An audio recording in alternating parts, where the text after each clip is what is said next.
Assalamualaikum warahmatullahi wabarakatuh. Halo semuanya, bertemu lagi dengan saya Aprinia Salina dari kelas 2023B. Pada video kali ini saya akan menjelaskan mengenai teori ekologi.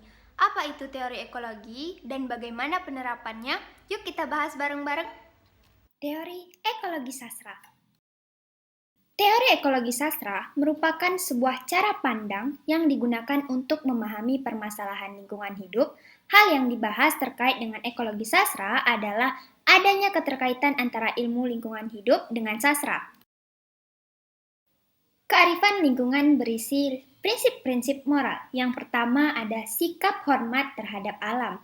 Sikap hormat terhadap alam memandang bahwa manusia mempunyai kewajiban moral untuk menghargai dan menghormati hak semua makhluk, baik hayati maupun non-hayati, untuk berada, hidup, tumbuh, dan berkembang. Menurut Keraf 2010 pada halaman 167 sampai dengan 168. Yang kedua, sikap tanggung jawab terhadap alam. Setiap bagian dan benda di alam semesta diciptakan oleh Tuhan dengan tujuan masing-masing. Oleh karena itu, manusia sebagai bagian dari alam bertanggung jawab untuk menjaganya. Keraf 2010 pada halaman 169 sampai dengan 170. Yang ketiga, prinsip kasih sayang dan kepedulian terhadap alam. Kasih sayang dan kepedulian terhadap alam muncul dari kenyataan bahwa sebagai sesama anggota komunitas ekologis, semua makhluk hidup mempunyai hak untuk dilindungi, dipelihara, tidak disakiti, dan harus dirawat. Menurut Keraf 2010 halaman 172 sampai dengan 173. Yang keempat, sikap tidak merugikan alam. Prinsip tidak merugikan alam merupakan salah satu wujud tanggung jawab manusia terhadap alam. Paling tidak, manusia tidak merugikan alam secara tidak perlu. Keraf 2010 174 sampai dengan 175. Yang kelima, sekaligus yang terakhir, prinsip hidup sederhana dan selaras dengan alam. Prinsip hidup sederhana dan selaras dengan alam menekankan pada nilai, kualitas, cara hidup. Manusia memanfaatkan alam itu secara secukupnya dan tidak perlu rakus memiliki kekayaan alam. Pada buku Keraf 2010 halaman 175 sampai dengan 176. Membahas teori ekologi sastra pada novel Si Anak Pemberani Terelie. Yang pertama, sikap hormat terhadap alam. Dalam serial Anak Mama, sikap hormat terhadap alam ditunjukkan oleh beberapa tokoh, antara lain tokoh Eliana dan Paman Unus. Tokoh Eliana merupakan tokoh yang banyak menunjukkan sikap hormat terhadap alam. Sikap tersebut dijelaskan melalui perilaku tokoh yang memprotes Paman Unus yang mengajak Pukat dan Berlian untuk menangkap burung. Di lain pihak, tokoh Paman Unus menjelaskan kepada Pukat dan Berlian bahwa kita mengambil seperlunya. Manusia punya batasan.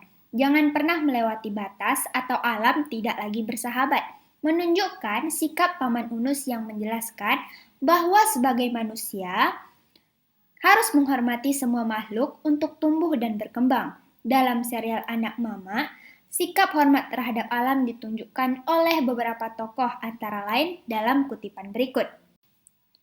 Sebelum berangkat, Ayuk Eli yang sedang pulang dari SMP-nya di kota kabupaten protes keras. Mang Unus tidak boleh melakukan itu, mengajak Pukat dan Berlian merusak alam. Burung-burung itu harusnya hidup bebas di hutan sana. Yang diprotes hanya menyeringai. Kalau begitu, orang-orang yang menyembelih ayam juga merusak lingkungan hidup, Eli. Harusnya ayam-ayam itu dibiarkan bebas berkeliaran di halaman.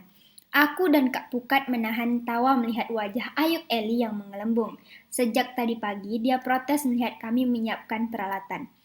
Dalam kalimat Mang Unus, tidak boleh melakukan itu, mengajak Pukat dan Berlian merusak alam. Burung-burung itu harusnya hidup bebas di hutan sana. Menunjukkan betapa tokoh Eliana sangat menghormati lingkungannya dengan memprotes Paman Unus yang mengajak Pukat dan Berlian untuk menangkap burung. Yang kedua, sikap tanggung jawab terhadap alam. Serial Anak Mamak menggambarkan mengenai penduduk kampung mengambil tanggung jawab terhadap alamnya dengan bahu-membahu. menolak kebijakan adanya tambang pasir yang mengerus sungai kampung mereka karena akan menimbulkan pencemaran, erosi, dan banjir. Hal tersebut dijelaskan melalui sikap tokoh dalam novel yang marah dengan adanya penambangan pasir dan akibat yang ditimbulkan, menunjukkan sikap tanggung jawab tokoh terhadap alamnya dengan beramai-ramai menolak tambang pasir tersebut. Mereka mengambil prakarsa, usaha, kebijakan, dan tindakan bersama seraya nyata untuk menjaga alam semesta dengan segala isinya. Orang-orang berseru ramai menanggapi kalimat Bapak, "Ini kampung kita, hutan ini juga hutan leluhur kita. Kitalah yang harusnya memilikinya, bukan orang-orang dari kota. Sekarang mereka mencari minyak tanah, besok lusa mereka menebangi hutan untuk dijadikan kebun kelapa sawit. Sampai habis seluruh hutan, sampai kita mencari sepanjang kayu bakar saja tidak bisa lagi. Apalagi berburu ayam liar, mengambil rotan, rebung, dan sebagainya. Oi, hanya gara-gara uang berbilang 200.000 saja kalian mau mengizinkan mereka mengebom tanah-tanah kita. Picik sekali." Dalam kalimat, orang-orang berseru ramai menanggapi kalimat Bapak. "Ini kampung kita, hutan ini juga hutan leluhur kita. Kitalah yang harusnya memilikinya, bukan orang-orang kaya dari kota." Menunjukkan sikap penduduk yang marah dengan adanya penambangan pasir dan akibat yang ditimbulkannya, menunjukkan sikap tanggung jawab tokoh terhadap alamnya dengan beramai-ramai menolak adanya tambang pasir tersebut. Yang ketiga, sikap tidak merugikan alam. Sikap kasih sayang dan kepedulian terhadap alam dalam serial ini digambarkan melalui sikap tokoh Paman Unus yang tidak menebar racun atau menjulur kawat sentrum di sungai karena akan membuat ikan-ikan kecil di sungai juga ikut mati. Sebagai sesama anggota komunitas ekologis yang setara, manusia digugah untuk mencintai, menyayangi, dan peduli kepada alam dan seluruh isinya tanpa diskriminasi.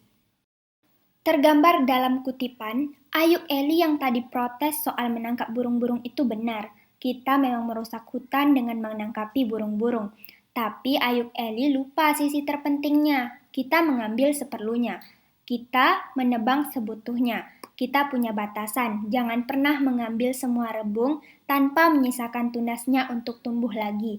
Jangan pernah menebar racun atau menjulurkan kawat sentrum di sungai yang akan membuat telur dan ikan-ikan kecil juga mati. Padahal esok lusa dari merekalah sungai akan terus dipenuhi ikan-ikan. Jangan pernah menebas umbut rotan semuanya. Kita selalu berusaha menjaga keseimbangan. Jangan pernah melewati batas atau hutan tidak lagi bersahabat. Dalam kalimat ini kita mengambil seperlunya, menunjukkan bahwa tokoh dalam novel menerapkan sikap kasih sayang terhadap alam dengan kebijakan mengambil seperlunya, sehingga mereka dapat memastikan bahwa kekayaan alam masih dapat terpelihara hingga anak cucunya. Selanjutnya, prinsip hidup sederhana selaras dengan alam. Sikap tidak merugikan alam dalam serial ini dijelaskan melalui perilaku masyarakat di kaki Bukit Barisan yang masih melestarikan kebijakan leluhur kampung berupa cerita-cerita atau legenda sebagai hal tabu yang digunakan secara turun-temurun agar hutan dapat terjaga keutuhannya. Tergambar dalam kutipan, tidak ada makhluk pendek dengan tambak-tambak panjangnya. Tidak ada juga makhluk pendek dengan mulut komat kamit membaca mantra jahat. Yang ada justru 3 ekor rusa sedang minum, 2 induk rusa dengan seekor anaknya.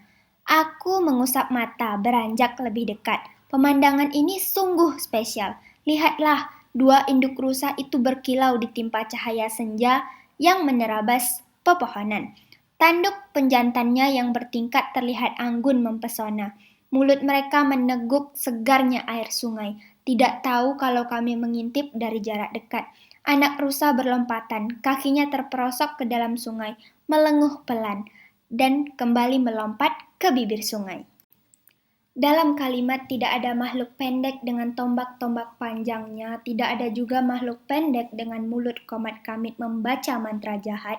Yang ada justru 3 ekor Rusa sedang minum menjelaskan bahwa masyarakat di kaki Bukit Barisan menyimpan tabu-tabu atau kebijakan kampung yang digunakan dengan tujuan agar setiap anggota ekologis di hutan, baik hewan maupun tumbuhan, tetap terlindungi dari segala macam eksistensi.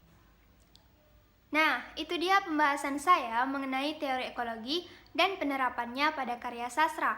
Lebih dan kurang saya mohon maaf. Wabillahi taufiq wal hidayah. Wassalamualaikum warahmatullahi wabarakatuh. Sampai jumpa.